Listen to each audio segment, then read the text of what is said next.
All right, hello and welcome everyone to Bridging the Gap here on Reinventing the Tattoo. I'm Kyle Bernstein here today with Kari Barba and just talking all about your start in the industry and how you've gotten to the position where you are now. Yeah, that's a long time ago, but it was I'm very lucky to get into tattooing. And I actually started tattooing because I had a friend who was my downstairs neighbor. He was a tattoo artist and he used to come in and watch me draw here and there. And he suggested one day I give tattooing a try, so that was the next step. I went in and gave it a try and it was super fun. So then one leads to another and I kind of kept going from there. That was back in Minneapolis, Minnesota in 1979. That's great. So I know for a lot of your history, you were out here in Southern California. So what made you want to make that move out here to get started out here? Yeah, I moved to California in 1980. First of all, it started because, we got laid off our jobs out there, right? Things Right. weren't going great. So we got laid off jobs. And, after tattooing just a year, I loved it so much. It was kind of a dream to someday be able to open a shop or work in a shop. And I hadn't done that yet. So moved to California with that dream of opening a shop. And when we got to California, things are a lot more expensive and more difficult here. Luckily there wasn't a ton of shops around, just a few, so we started popping around, kind of visiting different shops, seeing if it was able to be done for us at the time. But it took us a few years to get that shop open. We opened in Anaheim in 1983. It was called Twilight Fantasy at the time. But the fun part of tattooing is what drove me to want to open a shop or to work in a shop. I worked in a couple of shops. I worked in La Puente at Fat George's Tattoo, and I worked in San Bernardino up there also for Fat Mike. And that kind of got the ball rolling for me. And Mike, who was nice enough to say, hey, you should do this on your own, he kind of helped us look around for different areas of where to open up. And Anaheim was kind of an untouched area at the time.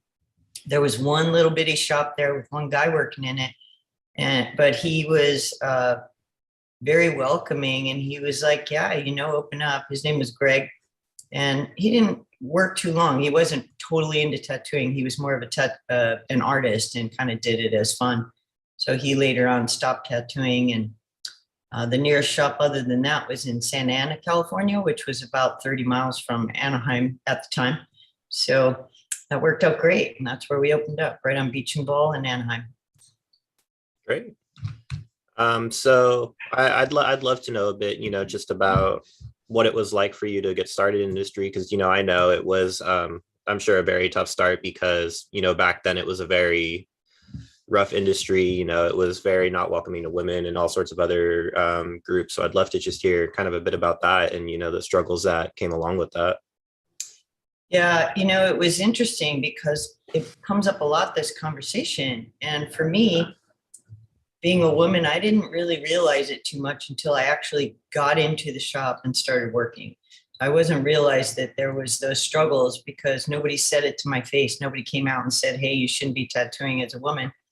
Until I was, and I started going to conventions. And then some of the old school tattooers at the time were like, chicks don't tattoo, chicks shouldn't be tattooing.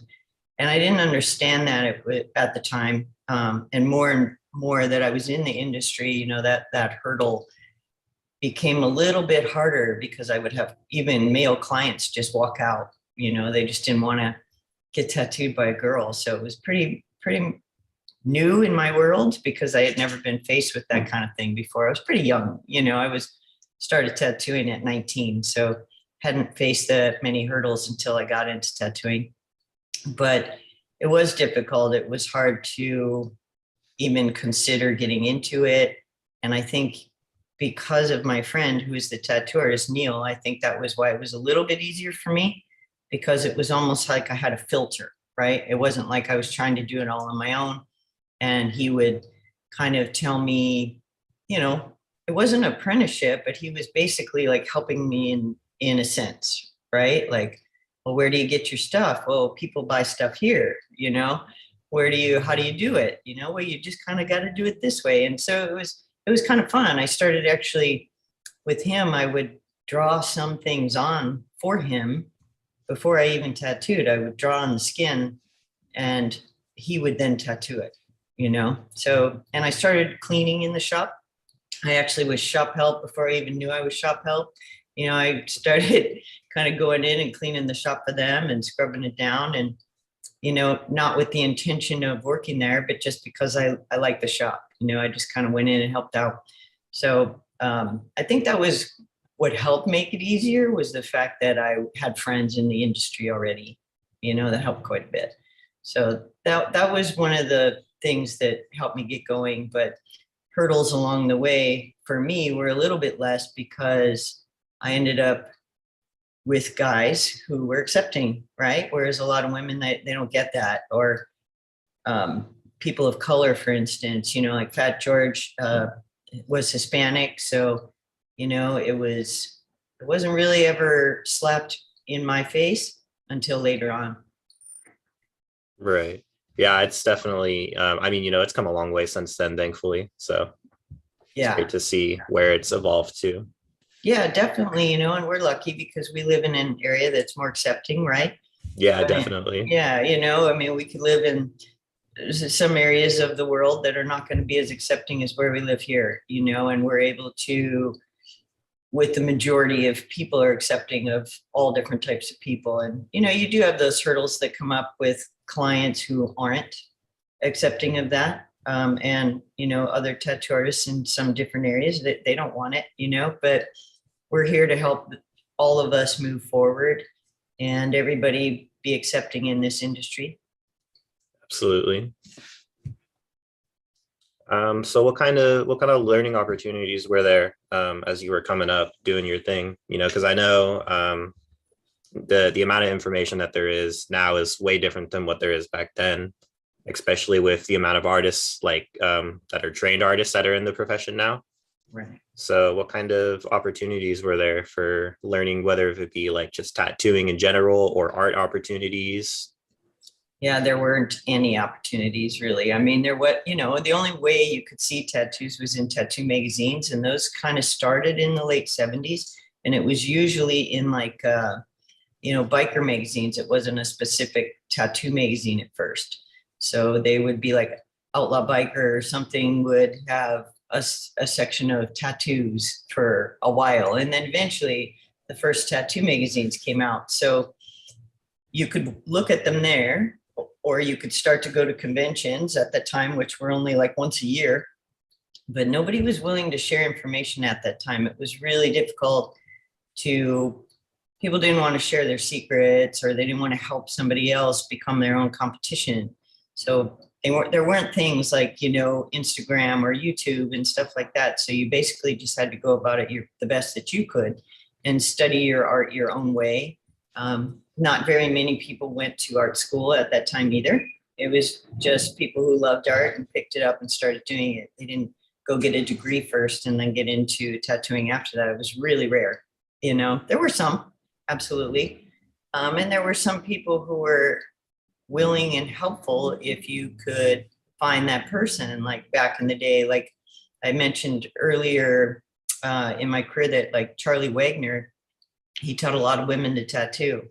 Ed Hardy did, Mike Malone, people like that were helping women or people of color or whoever to come up in the industry. And they were very open to sharing what they knew to help somebody else get better. So that was really great. But generally, you just had to fumble through, and keep trying. And you couldn't even really buy supplies at the time. You kind of had to prove yourself to the company and get, if I remember correctly, you had to get 2 sponsor shops or 2 sponsor tattoo artists to vouch for you in order to buy supplies from a tattoo supplier. Really? So, yeah. So you couldn't just make an order. You had to first go out and find 2 people who would stand up for you and say you were worth selling supplies to. And then you could get your supplies.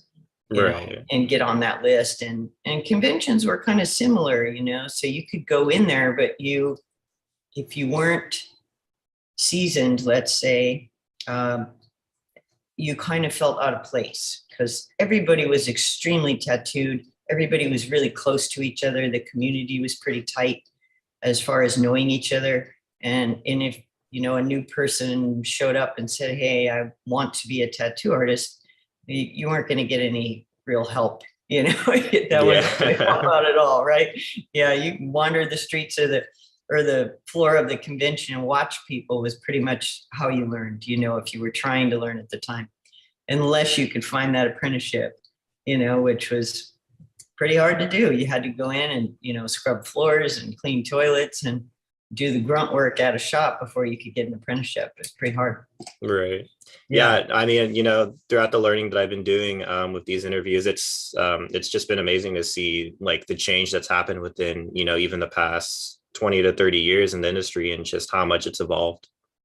Absolutely. It's kind of crazy because even the transition for me, going from that to, okay, Instagram, I can pretty much look up anybody's work at any time, Right. Yeah. Yeah. With the magazines, you had to kind of hope they would do an article on certain people you heard about so you could get to see their work, or you had to get on a plane and go visit the shop, which was really great to go in person, like fly up to Lyle Tuttle's old little museum up there and see his museum, or, you'd actually go get work by somebody to watch them tattoo possibly, or go with somebody who was getting tattooed, you could see them actually tattoo. Other than that, if they weren't at the convention once a year, you didn't see them. So, even if you walked in the shop, it wasn't like you could sit down and sit next to the person really and watch them tattoo. You were kind of out in the front room and you could kind of see them from afar, but they didn't really, most people you go visit didn't even come out and talk to you. They didn't really want you there. I remember times I'd go to nearby shops just to say hi and see what they were doing. And I could hear them whisper, what is she doing here? What is she here for? I don't understand why she's here. And I didn't know that there was that strange weirdness in the industry. I thought everybody could be friends, right? So that was a big mistake. So I stopped doing that. It's a little different now. I think more and more, people are starting to befriend each other and work together and help each other learn and things like that. Not afraid of somebody else to get better, or not afraid to say, hey, wow, you're awesome. You're doing a great job. So that's very helpful for new people up and coming right now, because you can get critiqued, very easily. You can ask advice, right? Things in that nature, and people aren't afraid to share. Yeah. Well, especially, like getting a helpful critique as well. And besides, it's just someone saying, yeah, you suck, you shouldn't do this, give up. But get like actual good constructive feedback as well. Yeah. Yeah. Right. Yeah. That's funny. You say, wow, you suck, give up, because I'm sure that was said a lot in the early days. They didn't want them to learn, they didn't want that to happen, I always like to tell this story because I was at, I think, Chicago convention when Guy was really young, Guy Atchison, right? And he came into the convention. I think he'd been tattooing like 6 months at the time, kind of just trying to figure it out. And he was showing me some line work he had done on, I believe it was his friend. I have a pretty bad memory, so I'm trying to remember that. But anyway, I looked at that line work and I was like, dang, this is really good. Like, wow, I think you're going to be really awesome. And he was like so shy, and he's kind of like, you think I'm going to be good? You think I'm going to be able to do it? And I said, dude, I just have a great vision of you and your future, And then before you knew it, there he was doing all this amazing stuff, So it was pretty cool to see new artists come up. I remember Paul Booth, kind of similar situation like that, is when he was starting out, and, just seeing them in a convention and their shyness and trying to share their work and show their work, and nobody wanted to talk to them, So it was pretty cool to watch that change start to progress. And now, new artists come into the conventions or wherever, and they're amazing, and people will recognize that and tell them so. Yeah, it really is amazing to see just like the amount of community that there is now in the industry. Yeah, it's a lot better. I mean, you still got that fear in a lot of people, like, oh crap, am I going to have enough work? There's so many tattoo artists, I still Right. can't, right? There's so many shops, right? Every couple blocks now. Whereas, there used to be, a respectful distance, let's say, nobody would open a shop if it was closer than 25, 30 miles, you didn't do it, so now that doesn't matter, it's like Yeah. this one and there's one a couple blocks down, but there was also those pockets like here where this shop is. We're in the Old Pike area of Long Beach, California, right? And this used to be an amusement area and had been through the early 1900s all the way to 79 is when they demolished it. But at one time there was 12 tattoo shops in this little 6-block area down here where the amusement area was, 12 tattoo shops in one little spot, and they all made it, right? For the majority of the time. Of course, there was the ones that were better, Burt Grimm's here and a Seven Seas and a Rose Tattoo, the Rose, and a couple of the other ones that were right here on the street. Those were the main popular shops and held on the longest. But they definitely had a competition between each other. Nobody wanted the other guy to get the work, and nobody wanted to share what they were doing with the other shop down the street. It was all kind of hidden. Oh yeah, well, especially with that many shops all in one spot, you definitely would want to keep it a bit tight. Yeah, if you think about it, if you were a customer and you were looking like, okay, I want to get a tattoo, I don't know where to go. I'm going to go to the Pike because I can check out all 12 tattoo shops or all 5 or 6 all at the same time. Right. See which one has the best price, right? Or the best at the time. It was about the price because they didn't know the difference in the work. They figured if you're in the shop, you know what you're doing. It was kind of that mentality, so it's just whoever would give you the lower rate at the time in that kind of atmosphere. But, at the same time, you had great artists coming up, in the, that era, certain people were more well-known, like Burt Grimm was more well-known over here, and Sailor Jerry in the East Coast, there was the pockets of area where great artists were happening. Right. Yeah. So another thing I wanted to know is, obviously it's been a very rough journey to get to where you are. So how did you get through, the times where you wanted to quit or where you were just sick of it all and wanted to give in? How did you get through that, and what drove you to continue? Pressure. Right? That does happen. I think it happens in any career, but in tattooing, it's so personal to each person, and it means so much to each, since every person's tattoo is so important to them, right? So sometimes you get in stress mode in your career where it's super difficult to figure out, how am I going to make each tattoo the best tattoo? How am I going to make today better than yesterday? And it fries you, you get extremely tired.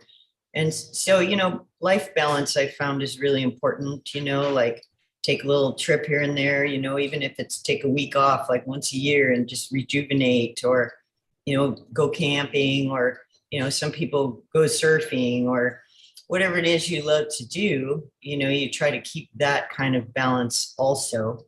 And in the shop, just focus on the moment, right? Like, don't focus on what you got to do tomorrow or how much is coming. Just be in the tattoo you're doing right at the time and relax into that with you and your client, and, be there and just try and enjoy that moment, even through those stressful times. And I found sometimes if you're having that stressful moment or you're getting burnt, just refresh and then go back into it. Right.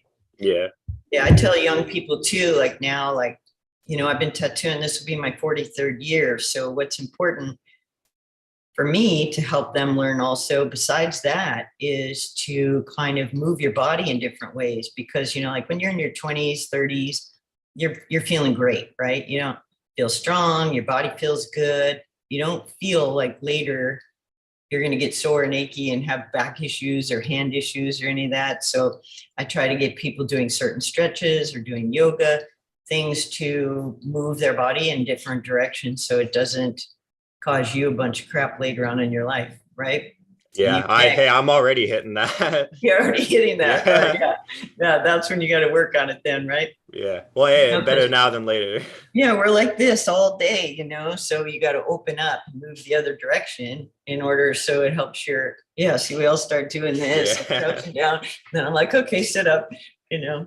But so, you know, like when the last couple times, my last apprentice, we got her doing, okay, do these hand exercises every day. Make sure you do yoga because it's going to help you in the long life. You know, you got a long career ahead of you, and there's a lot of things you have to take into consideration, and that's a huge one, Yeah, you know? absolutely. Yeah, so that's a good part, and that'll also help carry you through those tough moments. You know, everybody goes through burnout stages. It's just a matter of your approach, you know? So keep a life balance.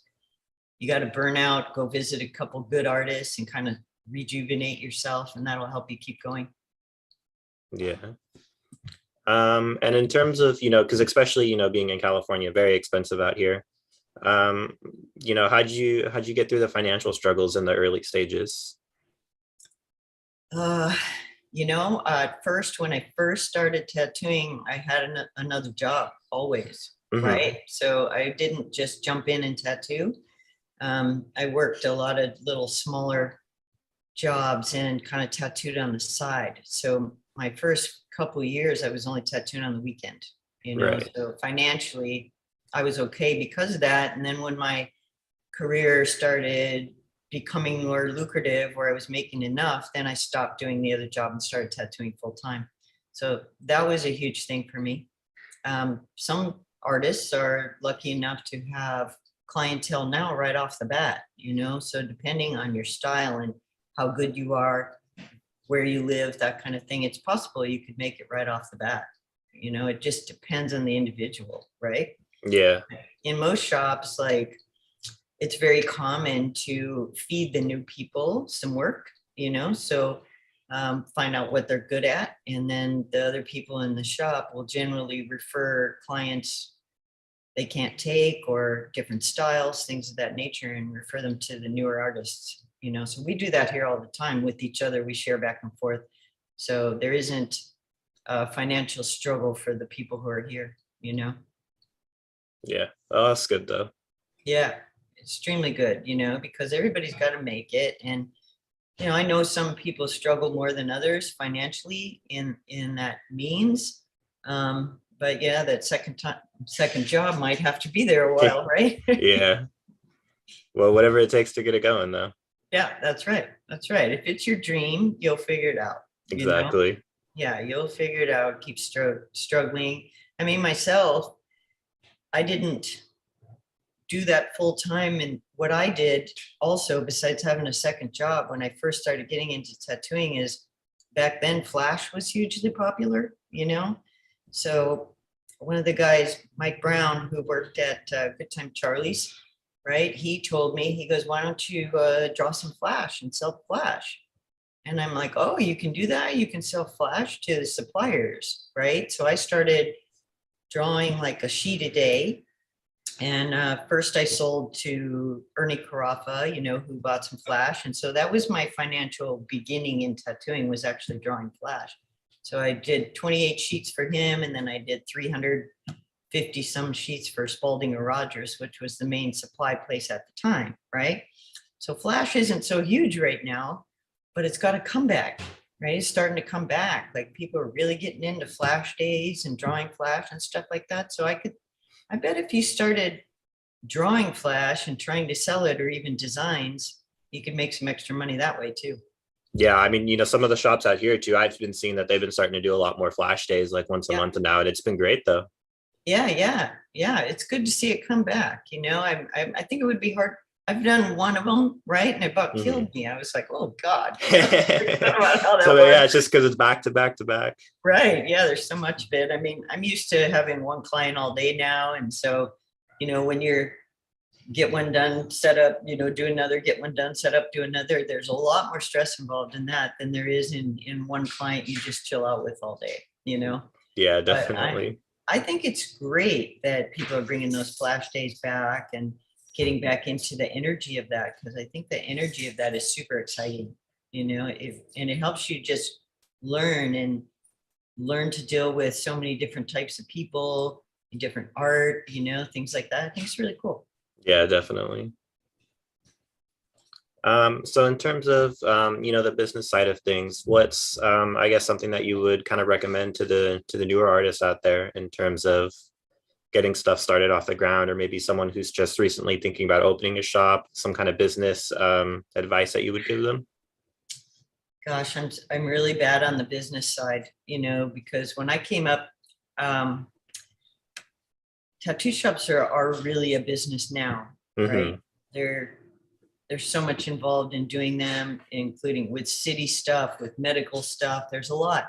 And when I started tattooing, it was, hey, do you got a few bucks to rent a space and put yourself inside of a building and throw up a sign? It was that basic, it wasn't a Right. lot involved.